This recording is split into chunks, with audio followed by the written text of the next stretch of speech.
Yun o. Trasburay mga master. 6G. Yun, napakaraming tubig. Daming tubig. Yan mga master. Tapos na yan, nahilangin sa baba.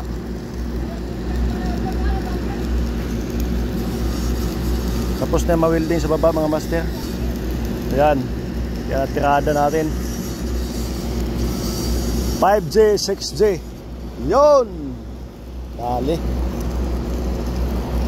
Gawa tayo ng content ng master kasi pahinga muna tayo.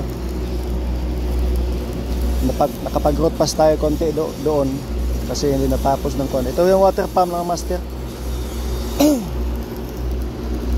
Water pump para sa tubig doon baba. Remember mga master 100 inches tayo. Napakalaking pipe ito mga master. Kasyang-kasya yung Grandia nga van Toyota. So yun, dito tayo sa 6G. Yan. Dali. So kumusta mga master? Flex ko lang yung trabaho namin mga master. Ito po ay hindi biro. Talagang pampamilya, pang sports pa. Yun mga master. So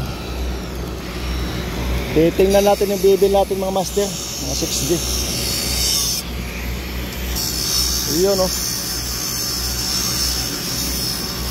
6G mga master. Yan, galing yan sa baba mga master. So ito yung inangin natin.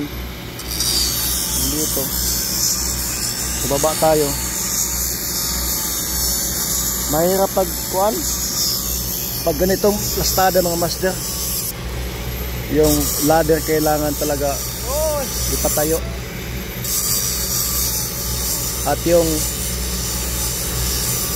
hagdanan mga master ay kailangan naka welding yung kakapitan ng hagdanan natin. So safe naman tayo mga master. Hindi naman tayo worried nito ng trabaho na to kasi ito yung araw-araw na itong trabaho mga master. Araw-araw may join. Yung elbow nasa taas mga master, sa taas. Papunta na yan doon sa ibabaw. So yun. Yun. Ito pala mga master ay galing sa kabila. Highway na ito sa taas.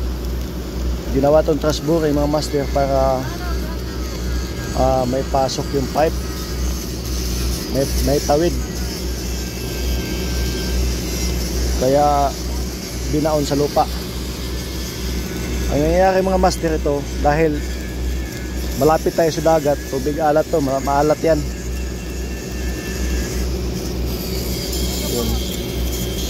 Yan mga master. Pagdating naman dito, iakyat yung pipe na yan. Ipakyat papunta sa taas. Yun, may nag-welding sa taas. Yan. So may nagtatanong mga master kung may nagko-comment lagi hindi daw safe itong trabaho natin. Araw-araw itong trabaho natin kailangan sabi nila kailangan ng scaffolding. Bakit lalagyan pa ng scaffolding na kaya naman to gawa ng paraan? Pag scaffolding ka pa mas lalong tatagal kami mga welder. Kami mga welder po ay per joint po kami. Kailangan tapusin yung joint. Yun. Yun lang mga master.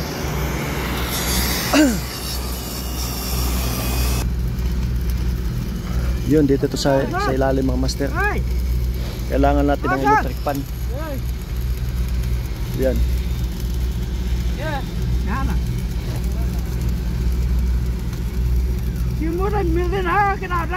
Ay.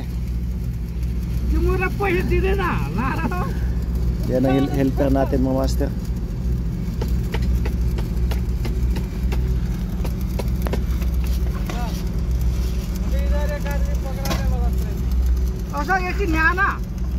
Magandang gabi bayan. Yan, dito tayo sa site mga master. Kumusta po kayo?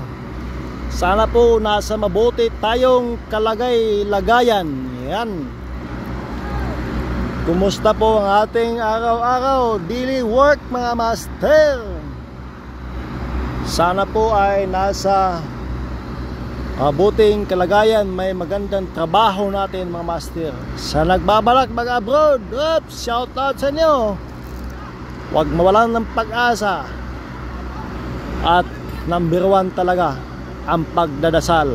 Yan mga master. Hindi man tayo magaling sa paghinang, sa pag-welding, ay okay naman, papasa naman sa QC, papasa naman sa X-ray, number 1 yan mga master. Hindi naman maganda ang ating pagkakaping, paghihinang. Ay importante, papasa.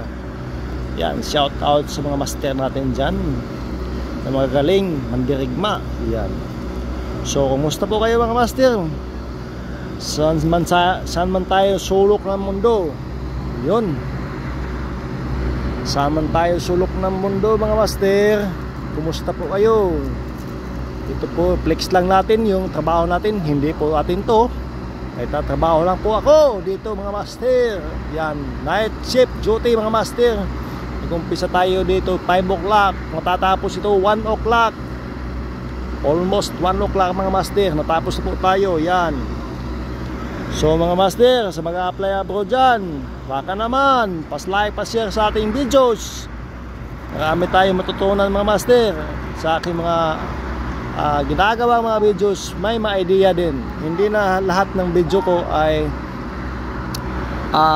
pang reels lang. May pang idea din, mga tips mga master. So yun, na maraming isa-shout ko sana, kasi maraming nagpa-shout out, kasi kaya lang naiwan ko yung booklet ko, yung saan naka lista yung mga names mga master. Shout out pala sa taga Maynila, mga welders. Yan, mga nasa Singapore, mga welder din, Poland. Yan, to all Nepali, Bangladesh, shout out to all sa inyo. Mga nasa Japan, yan, Australia, marami tayo mga nasa Australia, mga followers, Canada, New Zealand. So kumusta pala mga master ang ating araw-araw daily natin trabaho? Yan. So sasagutin ko po ang trabaho, ang inyo mga katanungan. Yan. So bakit daw hindi kami naglalagay ng scaffolding? Yan. So sana po ay maintindihan nyo. Yan, na napakahirap pag mag-scaffolding pang mga master, lalo na ganito may tubig sa ilalim. Yan, lalo na may tubig sa ilalim, napakasikip, napakatarik. Yan, napakyat yan mga master, pakyat. So hindi na po kailangan mag-scaffolding. Sa tagal naming paghihina mga master, ay sanay na po kami sa hagdanan. Easy to carry lang, madali lang makalipat mga master. Easy to carry. Yan. So salamat pala sa nag-comment noon. Yan, kami pala ay per join mga master, kaya minamadali yan mga master. So shout out sa inyo.